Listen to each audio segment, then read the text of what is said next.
Hello, I'm here live in, well, not live, probably by the time this is posted, but here at Ravenlore Books in Calhoun, Georgia.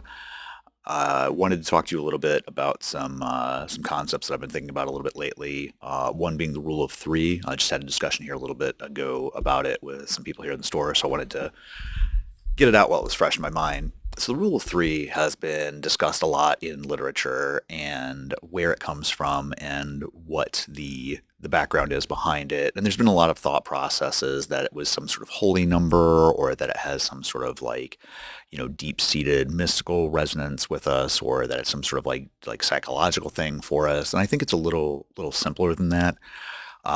This is my pet theory. I don't know how I would go back and do the research to authenticate this, but follow me for a little bit here.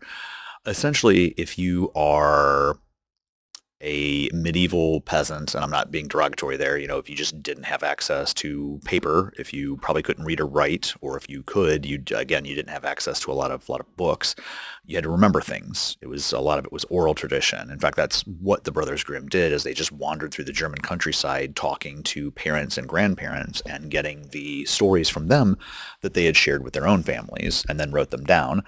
So the rules of three it's a mnemonic device. At least that's my thought process to it. It's a mnemonic device, and it makes it easy to remember where you are in the story in an oral tradition. You've got three brothers, you've got two evil stepsisters and Cinderella, or Sleeping Beauty, or not Sleeping Beauty, Belle, or whoever in Beauty and the Beast, or you have the three little pigs. And as you're telling the story, it's very easy to go back and be like, okay, where am I? Oh yeah, the middle pig did this. Oh, the second stepsister did, etc. And so it's just very easy to find your place in the story. And I think it's probably part of our psychology now because we've been doing this for several centuries or perhaps longer.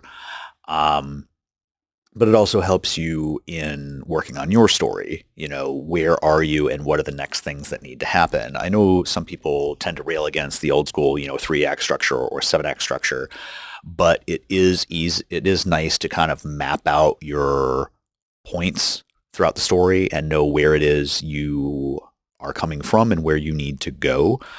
If you want to go off the guardrails a little bit, that's up to you, but you want to make sure that your story is still cohesive. It's still something that's going to connect with your reader. So having those guardrails in place, even if you get off them at points or, go outside the boundaries, that's fine. Find your creativity, play with your concepts, but having that roadmap can help you if you're getting lost. If you're getting frustrated, if there's a place where you're like, okay, I'm kind of losing my story here, or it seems like I'm just kind of meandering, or that's the feedback you're getting from your beta readers or sigma readers or, whatever they call themselves. So the rule of three, I think it was something as a simple mnemonic device. I think it's become part of our psyche over time, but I think it is still a valuable tool to help create concise messages. I think that having rules of three, you can see that in speech writing, you can see it in psychology and philosophy, where it's like, okay, here's my premise, here's my three major points.